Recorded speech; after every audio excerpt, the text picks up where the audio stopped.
ولا تتبعوا خطوات الشیطان انه لکم عدو مبین انما یامرکم بالسوء والفحشاء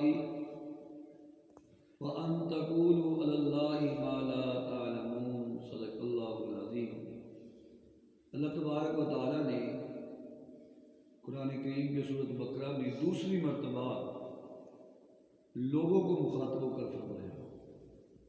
پہلی آیت مبارکہ تھی یا ایھا الناس اعبدوا ربکم الذی خلقکم والذین من قبلکم لعلکم تتقون، اے لوگو اپنے اللہ کی عبادت کرو جس نے تم کو پیدا فرمایا ہے، تم سے پہلے بھی پیدا کیا گیا ہے، اور پیدا کرنے کا مقصد یہ ہے کہ تاکہ تم متقی اور پرہیزگار بن جاؤ۔ یہاں پھر اللہ تبارک و تعالیٰ فرماتے ہیں یا ایھا الناس، اے لوگ، کلوا مما فی الارض حلالا طیبا، اے لوگو کھاؤ جو کچھ زمین میں سے ہے حلال اور پکیزہ۔ یہ حکم ہے اللہ تبارک و تعالیٰ کا، حلال کھانا ہے اور پاک کھانا ہے۔ وَلَا تَتَّبِعُوا خُطُوَاتِ الشَّيْطَانِ، اور دوسرا حکم یہ ہے کہ شیطان کی پیروی مت کرو، شیطان کے قدموں کی پیروی مت کرو۔ کیوں؟ اِنَّهُ لَكُمْ عَدُوٌّ مُبِينٌ، بے شک وہ تمہارا واضح کھلا دشمن ہے۔ یہ حکم ہے اللہ تبارک و تعالیٰ کا، حلال اور حرام یہ واضح ہے۔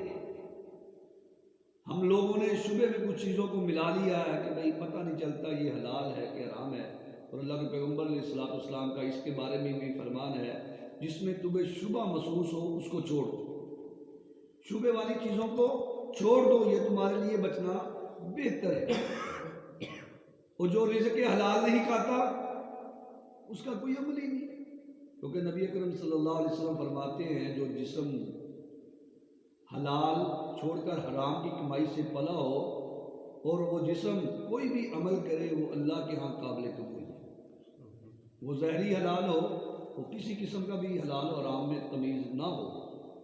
یہ حکم ہے، حلال کھانے کا حکم ہے، حرام سے بچنے کا حکم ہے۔ آج ہم معاشرے میں دیکھ لیں، ہمیں یہ فرق ہی نہیں رہ گیا کہ حلال کیا ہے حرام کیا ہے، ہم نے چھوڑ دی ہے۔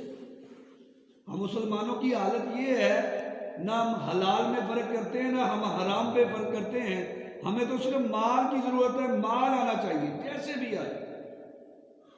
پھر ہم گلہ کرتے ہیں کہ ہماری اولادیں نافرمان ہیں۔ اور میرے بھائی، جس اولاد کو ہم نے حلال کھوایا ہی نہیں، حلال کھلایا ہی نہیں، وہ کیسی تیری فرما بردار بنے گی؟ اور جن اولادوں کو حلال کھلایا ہو، حرام سے بچایا ہو، واللہ وہ اولادیں کبھی نافرمان نہیں بنتی۔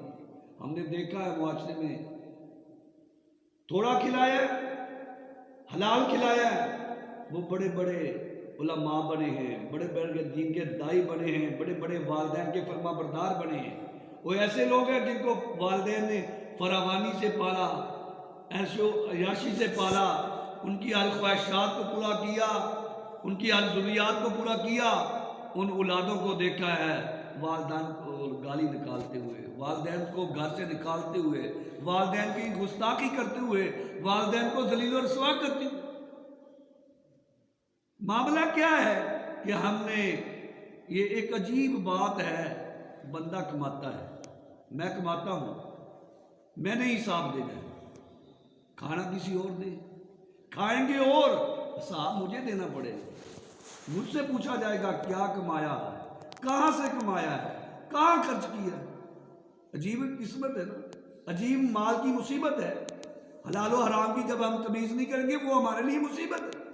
اللہ تبارک و تعالیٰ نے قرآن کریم کے بے شمار مقامات میں مال کو فتنہ کہا ہے کہ مال تمہارے لیے فتنہ ہے، اور مال کمانے سے منع نہیں کیا، تجارت کرنے سے منع نہیں کیا، پیسہ کمانے سے اللہ نے منع نہیں کیا۔ کماؤ، جتنا کما سکتے ہیں کماؤ، اگر کماؤ گے نہیں تو زکوٰۃ کیسے دو گے؟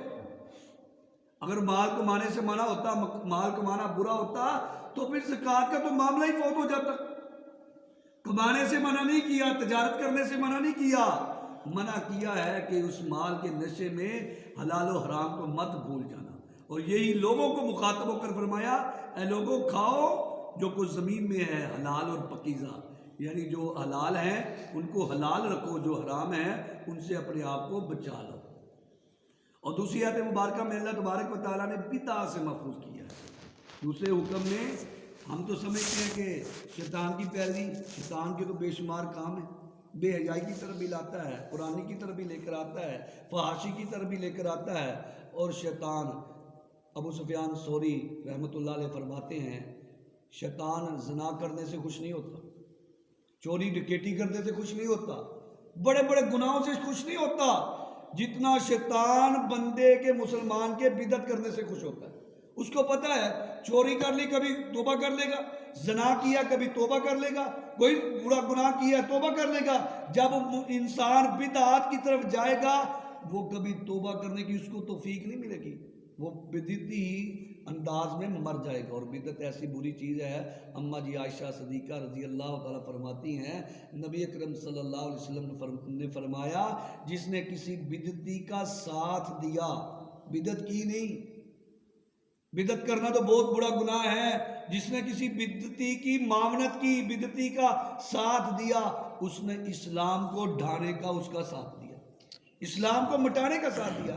آج ہم معاشرے میں بے شمار ہم مسلمان ہیں ایسے کام کر جاتے ہیں کہ ہم اپنے رشتہ داریوں کو دیکھتے ہیں، قوم قبیلے کو دیکھتے ہیں، بھائی لوگ کیا کہیں گے، رشتہ داری ہے، خاندان ہے، قوم قبیلہ ہے، ہم ان کی معاونت کر جاتے ہیں لوگوں کو دیکھ کر۔